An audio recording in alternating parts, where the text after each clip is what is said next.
네, 반갑습니다. 12장입니다. 12장은 앞서 11장에서 OCS 중에 외래 진료실에 관한 여러 가지 실습을 해봤고요. 12장에서는 입원한 환자, 그걸 입원 OCS라고도 하고요. 병동 OCS라고도 하죠. 예.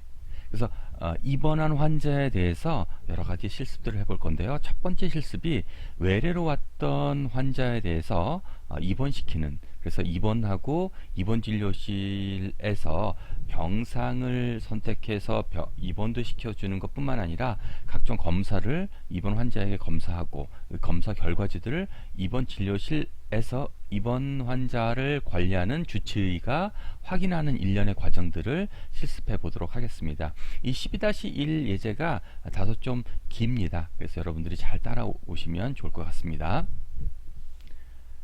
자, 우리 교재 749페이지입니다. 749페이지에는 다음과 같은 조건들이 있습니다. 6가지 조건이네요. 첫 번째, 접수해서 외래로 접수를 한 이후에 두 번째, 환자 접수를 합니다. 입원실을 선택하고 입원 진료실에서 해당 입원 환자에 대한 검사들을 몇 가지 시행할 겁니다. 이건 이제 조건 4에 해당하는 부분은 의사 선생님이 해주시겠죠. 주치의요. 그 다음에 5번에 보시면 이 의사 선생님이 선택해야 할 검사 부분이 되겠습니다. 혈액 검사는 다음과 같이 3가지 검사를 선택하여 오더를 주고요. 그 다음에 지원부서에서는 이 3가지 검사에 대한 검사 결과지들을 입력해 줍니다. 그 이후에 담당 주치의가 이 검사의 결과들을 확인하는 일련의 과정을 조건으로 달았습니다. 첫 번째는 BT 위차트를 선택해서 실행해 주신 다음에 바탕화면에 있는 빨간 모양의 U자 모양이죠. 더블 클릭하시고 로그인 하시면 이와 같은 통합 정보창이 나타나죠. 처음에 접수를 해야겠죠. 그래서 1번 메뉴를 선택해 주시고 로그인 해 줍니다. 자, 접수 화면이 나타나면 해당되는 환자가 우리 병원에 등록된 환자라면 등록된 환자를 선택해 주는 겁니다. 여러분들 다 아시겠지만 차트 번호를 입력하시거나 차트 번호에 해당 환자 이름을 넣으시고 엔터 치시면 등록되어진 환자라면 해당되는 환자가 모든 인적 정보들이 보이겠죠. 이 상태에서 F5나 환자 접수 버튼을 눌러서 환자를 진료 대기자 명단으로 넣어줍니다. 자, 이 상태가 바로 환자 상태가 지금 진료 대기자 명단으로 들어간 거죠. 지금 상태는 외래 진료실의 진료 대기 상태라고 보시면 되겠습니다. 자, 이 상태에서 오른쪽 버튼 누르셔서 팝업에서 입원 전환이라는 메뉴를 선택해 줍니다. 입원 전환을 선택해 주시면 다음과 같이 입원 전환에 관련된 창이 나타나게 되고요. 우리 병원에 어떻게 입원할지에 대한 입원 경로나 유형, 입원 형태를 선택해 주시고요. 이건 디폴트로 저희가 놔두겠습니다. 그 다음에 오른쪽 부분에 병실 현황의 화면이 나오는데 우리 병원에 있는 병동 병실 병상을 선택해 주게 될 겁니다. 이 중에서 이름이 없는 부분을 선택해 주시면 병상이 선택되겠습니다. 해당되는 병상을 클릭해 주시고요. 현재 화면에서는 이병동 1008의 5병상을 선택해 줬습니다. 그리고 입원 접수를 선택해 주시고 저장하는 그런 예가 되겠습니다. 자, 큰 화면을 보시면 다음과 같습니다.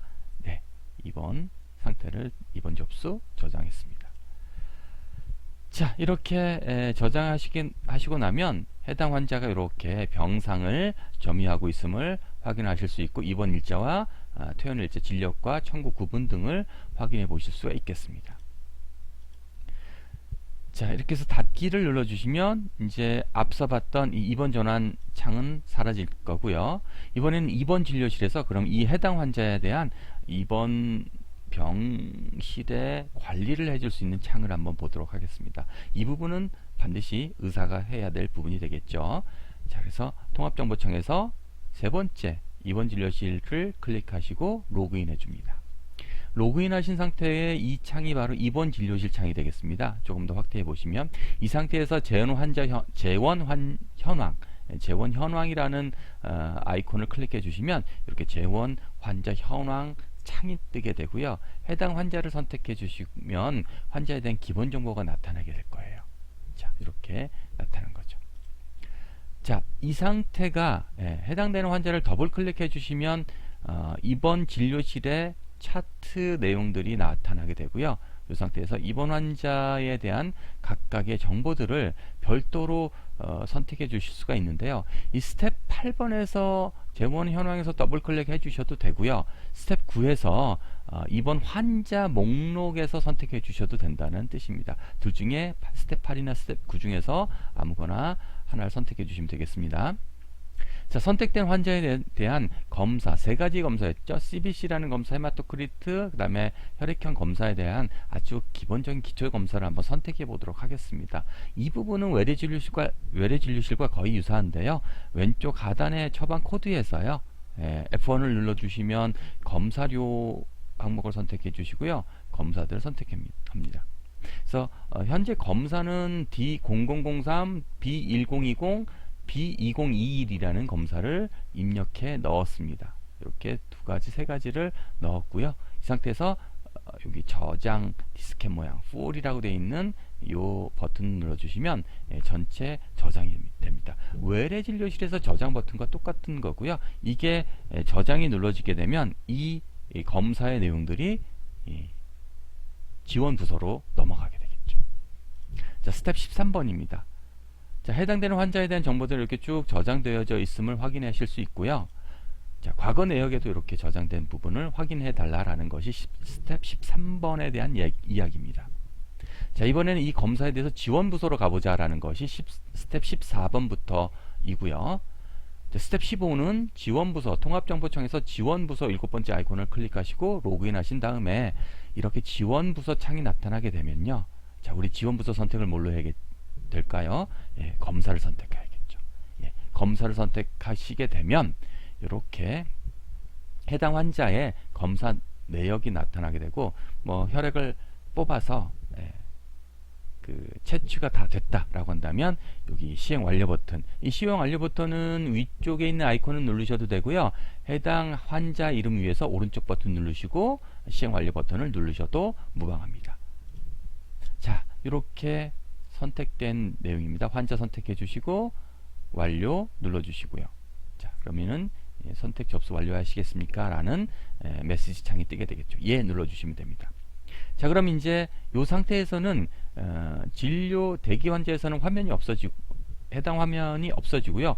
그래서 완료 환자를 선택해 주신 상태에서 다시 이번에는 요 A라고 되어 있는 요게 검사 승인 버튼이 되겠습니다. 이 승인 버튼을 선택해 줍니다. 반드시 해당 환자를 선택해 주시면 이렇게 파란색 버튼이 눌러지게 되고요. 이 상태에서 승인 버튼을 눌러 주시게 되면 그 다음 단계로 넘어가게 됩니다. 검사 결과 입력 창이 나타나게 되고요. 이 검사 결과 입력 창에서 해당되는 검사에 대한 검사 정보들을 쭉 넣어주시고 저장하실 때 최종 보고로 저장해 줍니다.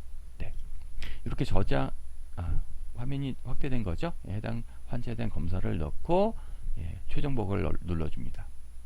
이렇게 해서 검사, 즉 임상병리 검사는 완료된 겁니다. 그러면 이번 진료실로 다시 돌아와서 주치의가 해당 환자를 선택해 놓은 상태에서 검사 결과를 확인하는 것이 되겠습니다. 날짜를 잘 확인해 주시고 랩 어떤 검사들이 어떻게 나와 있는지를 확인해 주십시오.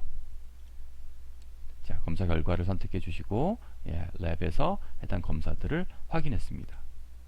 자, 이렇게 해서 검사를 한 다음에 검사 결과지들을 출력해 보실 수도 있습니다. 검사 결과 창이 나타났죠. 여기서 프린트 버튼을 눌러 주시면 검사 결과를 출력하실 수도 있다라는 겁니다. 자, 이렇게 검사 결과지까지 출력하시면 12-1 실습. 자, 외래 진료실로 와서 입원 접수하고 입원 병상까지 선택해 주시고 입원 진료실에서 주치의가 혈액 검사를 선택하고 지원 부서에서 혈액 검사에 대한 결과치를 넣고 다시 입원 진료실에서 해당 환자의 검사 결과치까지 출력하는 예제가 되겠습니다. 자, 이렇게 해서 처방과 검사와 검사 결과 확인까지를 입원 진료실에서 완료했습니다. 이상 12-1에 대한 실습 이론이 되겠습니다. 내용이 길기 때문에 제가 이론과 실습을 따로따로 동영상을 올리도록 하겠습니다. 자, 이상으로 12-1 이론을 마치겠습니다.